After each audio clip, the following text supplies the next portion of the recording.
నమస్తే అడ్స్మల్ శ్రీనివాస్ గారు, welcome to icon politics. నమస్కారం అండి.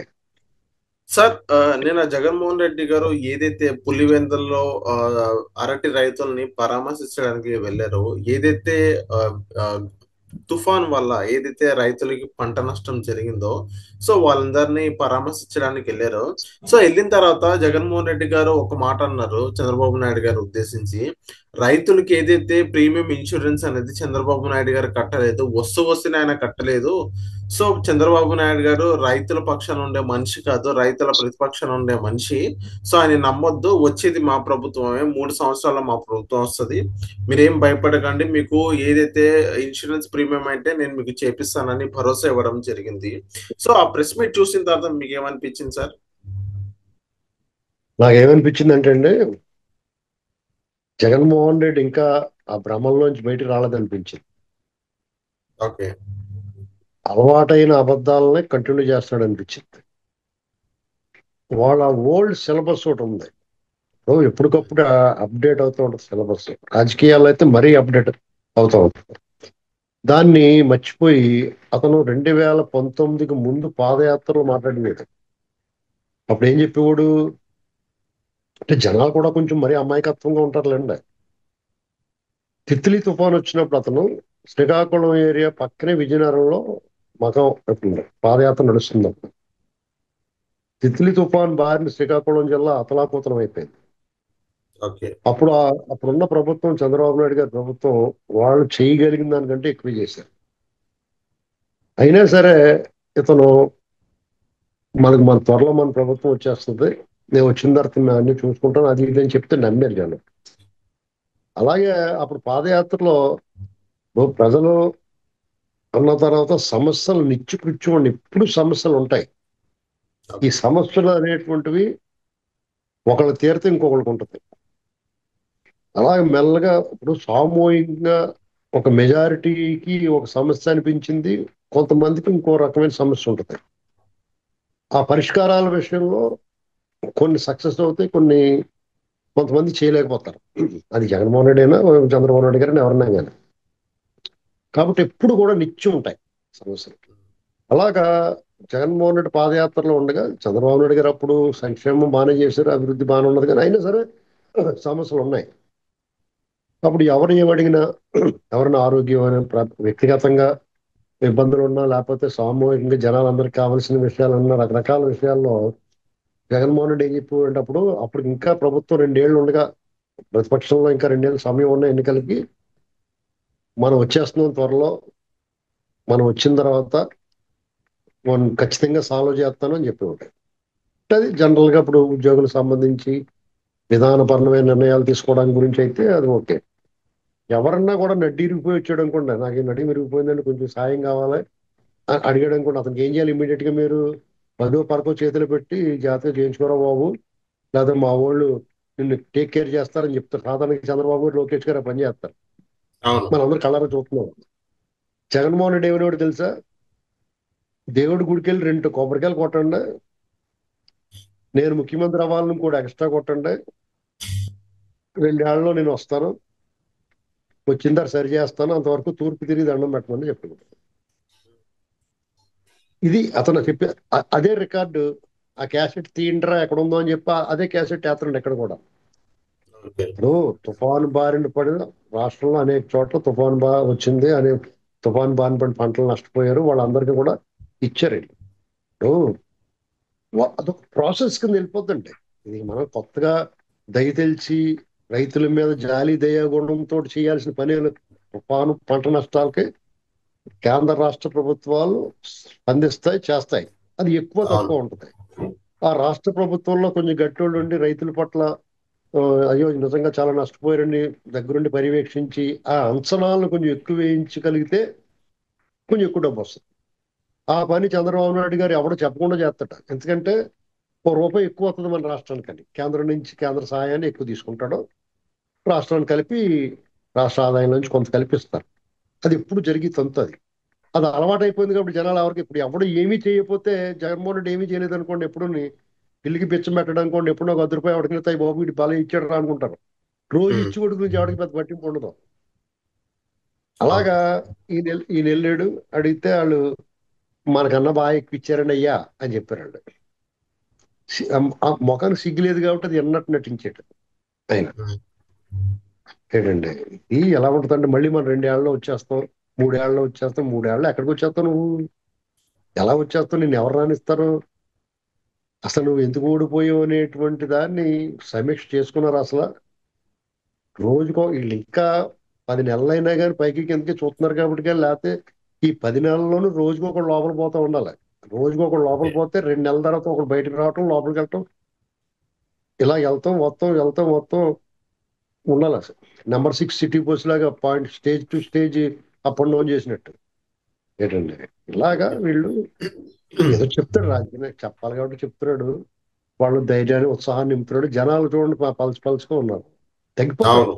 అవును. ఇంట్రెస్ట్ పోద్దండి. అయితే మరీ మనం తీసిపడేయలేము. వాళ్ళకి ఇలాంటి దొంగల ముఠాన్ని కూడా గెలిపించాలని 40% ప్రజలు చూడడం మన అసలు సిస్టమ్ దురదృష్టం. ఓకే. సార్ ఇక్కడ నిజంగా కూడా ఇంకో మాట సార్, మా వైఎస్ఆర్‌సీపీ తరపున నుంచి కూడా మీకు ఎంతో కొంత ఆర్థిక సాయం ఇస్తాను, వీళ్ళు ఇవ్వకపోతే అని జగన్మోహన్ రెడ్డి గారు చెప్పడం జరిగింది. సో, వైఎస్ఆర్‌సీపీ నుంచి ఎంతో కొంత అంటే ప్రభుత్వం అసలు ఇవ్వదు అన్నట్టుగానే ఇండైరెక్ట్ గా వాళ్ళకి చెప్పడం జరిగింది. దానికి మీరేమంటారు సార్? మరీ అంత విపక్ష అయితే చూపించారు చంద్రబాబు నాయుడు గారు రైతుల పక్షాన. జగన్మోహన్ రెడ్డి గారు మరీ తీసేసినట్టు మాట్లాడడం జరిగింది. నిన్న నేను రైతులతో ఆ వీడియోస్ కనుక నేను చూసినట్లయితే మీకేమనిపించింది సార్ అసలు? మీకు అలాగే అసలు వివక్ష చూపని వ్యక్తి ఎవరన్నా ఉంటే అదే కదా బాధ టీడీపీ వాళ్ళదే. టీడీపీ కేడర్ బాధ అంతా ఏంటి? జగన్మోహన్ రెడ్డి ఏమో అతను అధికారంలోకి వచ్చిన వెంటనే టీడీపీ వాళ్ళు కార్డులు లేపేసి వాళ్ళు పనులు అవ్వకుండాను, లేదా వాళ్ళు వెనకాల తిరగకుండా తిరిగిలా చేసుకున్నాడో అన్ని రకాలుగా నిర్బంధించి, అవును. మీరేమో మాకన్నా ఎక్కువ వాళ్ళని చేస్తున్నారు. ఎవడో అధికారులకు కానీ, లేకపోతే వ్యాపారస్తులకు కానీ, లేకపోతే కాంట్రాక్టర్లకు కానీ, వాళ్ళకి వీళ్ళకి వివక్ష చూపకుండా చేస్తున్నారు. ఇది కరెక్ట్ కాదు కదా అనే కదా ఈ క్యాడర్ అంతా బాధపడేది.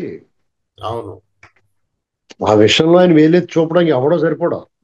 వైసీపీ పార్టీ లేదా పార్టీలు చూడండి, సంక్షేమ కార్యక్రమాలు ఇప్పుడు బియ్యం కార్డు అయ్యి ఉంటాయి, అందులో పార్టీ పేరు రాసి ఉంటుంది, పార్టీ రాసి ఉంటుందా? ఇవాళ వద్దా అని పెన్షన్లో పెన్షనర్లు ఉన్న దగ్గర లేదు. ఇక్కడ ఇప్పుడు ఉద్యోగులు బకాయిలని రిలీజ్ అయిపోయి టక టక టక మన క్రెడిటెడ్ క్రెడిటెడ్ అని వచ్చేస్తున్నాయి మెసేజ్లు వాళ్ళకి.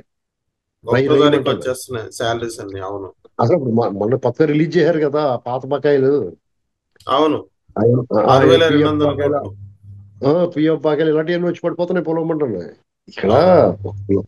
అతనికి వీళ్ళు కొంచెం ఆర్గనైజ్, వీళ్ళలో టీడీపీలో ఉన్న లోపం ఏమవుతుందంటే వాళ్ళు చేసింది చెప్పుకోవడానికి కొంచెం పెట్టి ఇగ్నోర్ చేస్తారు. అలాగే వాళ్ళ మీద ఏదైనా దుష్ప్రచారం జరుగుతుంది అనుకోండి, అది అబద్ధం కదా ప్రజలు నమ్మరని అనుకుంటారు, అంతే వాళ్ళు చేసే తప్పు. ఓకే. కానీ పదే పదే ఒక అబద్ధాన్ని చెప్తుంటే కొన్నాళ్ళకి అది జనాల్లో అదే రిజిస్టర్ అవుద్ది. ఆ చిన్న లాజిక్ వాళ్ళకి స్ట్రాటజిస్టులు ఎందుకు చెప్పడో తెలియదు. ఉమ్. అది వాళ్ళకి జరిగే నష్టం. ఓకే. ఇక్కడ ఇతను ఇప్పుడు బాబు గారిది ఎలా ఉంటుందంటే, ఇది ఒక మంచి ఇప్పుడు విద్యార్థులు ఉన్నారనుకోండి, నేను స్టేట్మెంట్ ఇచ్చాడు ఆయన.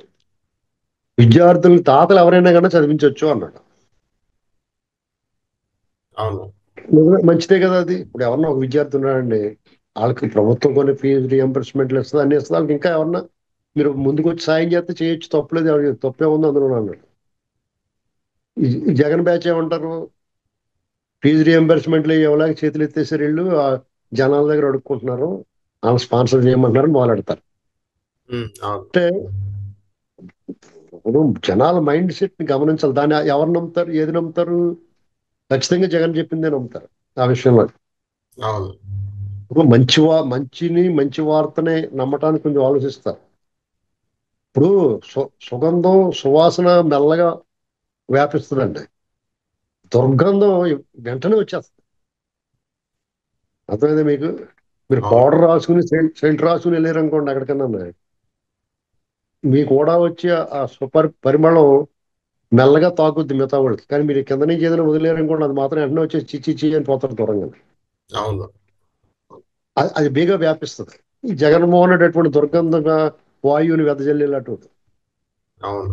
సార్ ఇంకో మాట సార్, అక్కడ నిన్న జరిగిన సంభాషణలో మీరు అబ్జర్వ్ చేసినట్లయితే జగన్మోహన్ రెడ్డి గారు ఇంకో మాట అన్నారు. సో రైతులకి ఇవ్వరు పక్కన పెట్టండి, ఈవెన్ పులివెంద ప్రజలంటే అసలు ఇవ్వరు అని జగన్మోహన్ రెడ్డి గారు చెప్పడం జరిగింది.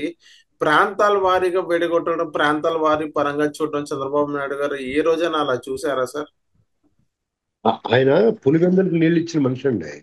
జగన్మోహన్ రెడ్డి కుప్పాన్ని ఎటు కాకుండా చేద్దామని చూసాడు. ఉమ్, ఇక్కడ వాళ్ళు ఇన్బిల్ట్ వాళ్ళ మనుషులు డిఫరెంట్ అండి జగన్ వాళ్ళు. వాళ్ళదంతా ఇప్పుడు మనం వాళ్ళ గురించి అది ఇలా చర్చ చేసుకోవడమే పెద్ద దరిద్రం, మన పట్టిన దరిద్రం ఇది. ఓకే. అటువంటి నీచ నికృష్ట మానవుల గురించి మాట్లాడుకోవడం అనేటువంటిది, ఎందుకంటే ప్రజలే ఏకంగా ముఖ్యమంత్రిని చేస్తారు కాబట్టి, ప్రజాస్వామ్యంలో ప్రజల తీర్పు కాబట్టి అతనికి అలాంటి హోదా ఇచ్చేసారు కాబట్టి ఇక అతని జీవితాంతం మాజీ ముఖ్యమంత్రిగా ఉండిపోతాడు కదా. అవును. అదే అతను ముఖ్యమంత్రి అవ్వకుండా ఉండకపోతే ఏదో ఎమ్మెల్యే అనుకున్నట్టు వదిలేదు.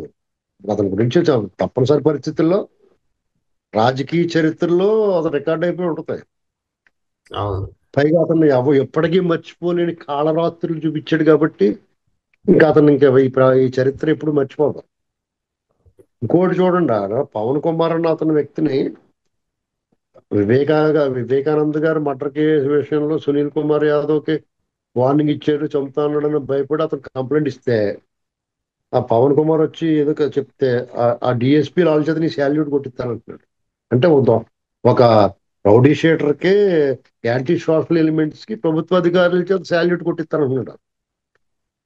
అసలు మైండ్ సెట్ ఓకే. ఎలా ఉందో చూడండి మీరు.